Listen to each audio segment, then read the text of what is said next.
So, hello everyone, and welcome to another episode of the Conversation with series. Today, we are excited to have Chiara Lombardini, University Lecturer in Economics at the University of Helsinki.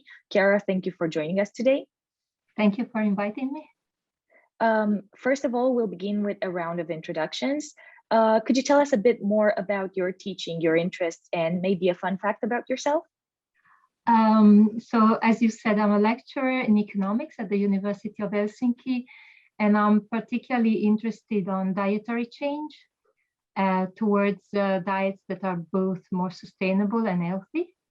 I teach introductory micro and also intermediate microeconomics to students from a bachelor in environmental and food economics here in Helsinki. And fun facts about myself, I think I'm a lifelong learner. So now with the Corona pandemic, having most of us spending a lot of time inside at home, I started learning the piano. And I think it was interesting, especially as a teacher, because I'm using those apps where you teach yourself basically. And there is a lot of gamification in those apps. And I'm surprised to how important it is to get 2 stars or 3 stars. And I'm a 55-year-old woman and still, yes, now I got the stars. let's do some more exercise. So that's quite interesting to see pedagogically how these things are designed. Mm-hmm. Yeah, that's great to hear. And indeed, we can definitely learn as long as we live. We were wondering if you could tell us a bit more about your study on the impact of the flipped classroom in the Principles of Microeconomics course.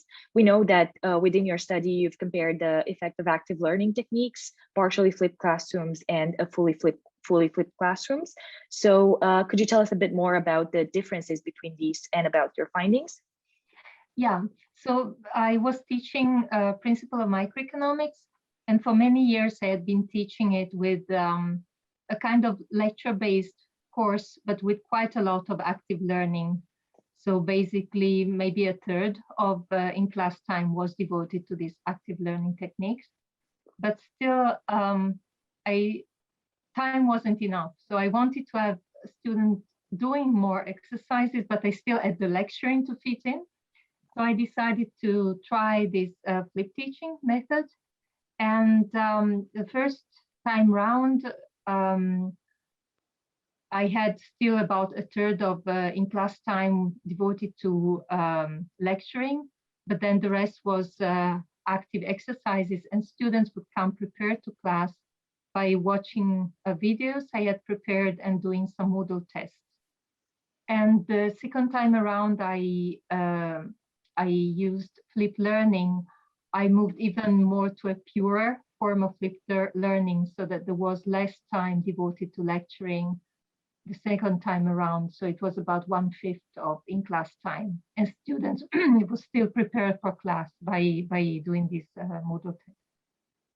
And as far as, so in a sense, you cannot really think of flipped learning as a kind of binary. It's either flipped learning or lecturing, but it could be thought of more of a continuum between these two extreme modes of lecture-based classes and flipped classes. And what we found actually was that we wanted to know whether students were learning more. So we were comparing exam scores, but we also wanted to know what was their students' perceived learning. So in terms of perceived learning, students felt that they were learning more in the flipped classroom, both in the partial flip and the full flip, compared to these lecture-based with active learning course. In terms of learning, we found that actually the partial flip was the one that fared the best. So there was about a 6-point percentage improvement in tech score at the end of the final exam. But as far as the full flip and the lecture base, we didn't find any difference between these two. And in terms of student satisfaction, they actually they were least satisfied with the full flip. and equally satisfied with this partial flip and the other lecture-based course. But what was most interesting was the impact on um, the risk or the likelihood of students getting an F or D or just simply withdrawing from the course. That risk decreased quite dramatically. So it was in the partial flip, it decreased about 34%, the odds, and in the full flip, it was almost 40%. So those were the main findings we had. Yes, this is very interesting to hear and good to know as well. I was wondering, what advice would you give to professors who are trying to implement a flipped classroom in their course? I would say, well, read the peer-reviewed literature on the topic, talk to colleagues who have been implementing this method, but also get acquainted with techniques of related to active learning, because those are the ones that will be the core of your flipped teaching. So things like peer learning by using clickers, just-in-time teaching, all these techniques are very central.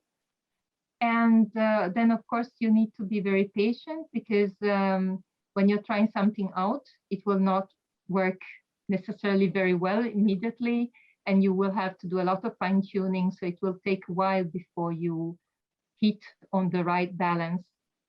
So patience, and also do not be ideological. There isn't one right way of teaching. You really have to think, what are the learning outcomes you want to achieve?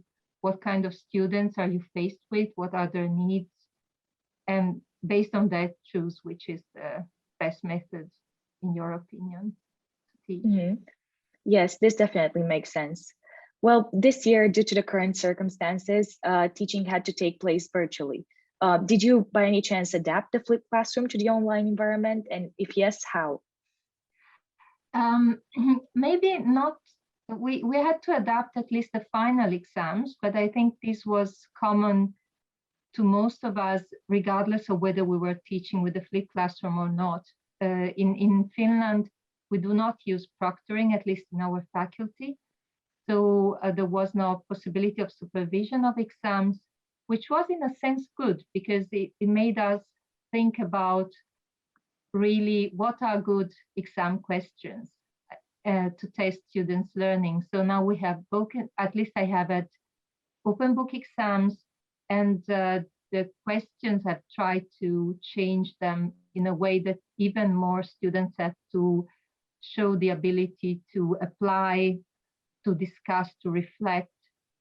So it's much, there is basically no memory retrieval, because it wouldn't make sense when you have an open book, and maybe in general it doesn't make any sense. I also found that students get very stressed about online exams. They are afraid that maybe the internet connection will fall down, or there will be other problems with techniques. So I've decreased the weight of the final exam in the score of the course. So it used to be about 70%, and the Moodle tests were about 30%, and now we are 50%. So that was another change. But apart from that, not really. I've been trying different tools for trying to reproduce what happens in a live class online. Maybe that we can talk about later. Yes, this makes sense. And regarding assessments, again, what were some other challenges you encountered? Like, for example, did you see that if they are all clustered in the same period, it becomes more difficult for students to deal with these assessments? Did you think about splitting assessments, maybe in different parts? Well, in fact, as a matter of fact, it is now split, because with the final exam having only 50% of the weight in the final grade, they basically have twice a week, they have these shorter Moodle tests that are basically formative. so they can repeat them up to 6 times, but then they have to get at least 80% of the answers right. And in order to be able to take these tests and be successful, then they have to go through the materials and get acquainted with the materials. And then so when they come to class, which of course is a remote synchronous teaching and learning event, then they are already prepared, and we can then try to tackle a more challenging assignments and in a kind of active learning environment. Mm-hmm. Yes, yes. And if there is anything you would keep from this type of online teaching and online assessment, what would that be? I think open book exams make a lot of sense, because basically when you are in a real working environment, it's not that your boss or somebody will say, no, you cannot access your materials or books, or so. I think that is one thing I will maintain. And then I already was streaming my lectures, but one thing that is really nice is our breakout rooms. So because before, when I was streaming my lectures, those who were not present physically in class, they could participate using the student response system, but they couldn't really collaborate in groups remotely. And I think after the pandemic is over and we go back to class, I will keep on streaming my lectures and recording them, but I will have also these either breakout rooms, or I will use spatial chat, so that students that are following remotely will be able also to form groups and do these active exercises together remotely. So I want some sort of hybrid system, also because most students have said that they don't like to study remotely all the time, but they want, after the pandemic is over, to still have the possibility to be once in a while at home, or to choose themselves whether they want to come to class or not. Mm-hmm. Yes, this makes total sense. I think as the students, we do agree that probably a hybrid method is probably best, both for teaching and assessment. And one last question we have is regarding the technologies that you found particularly helpful in teaching and communicating with students. Are there any tips or tricks you would recommend for teaching with these particular platforms? One technique I found that or let's say one tool I find very useful is called spatial chat, and a similar equivalent tool is WonderMe.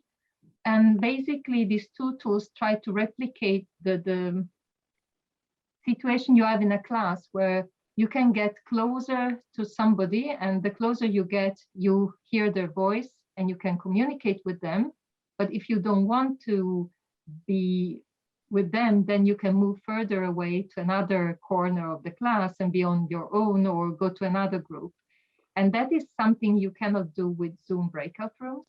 So we have been experimenting with these tools, and students find them quite fun, because with Zoom, it's kind of, Zoom is the dictator who decides with whom you are going to work.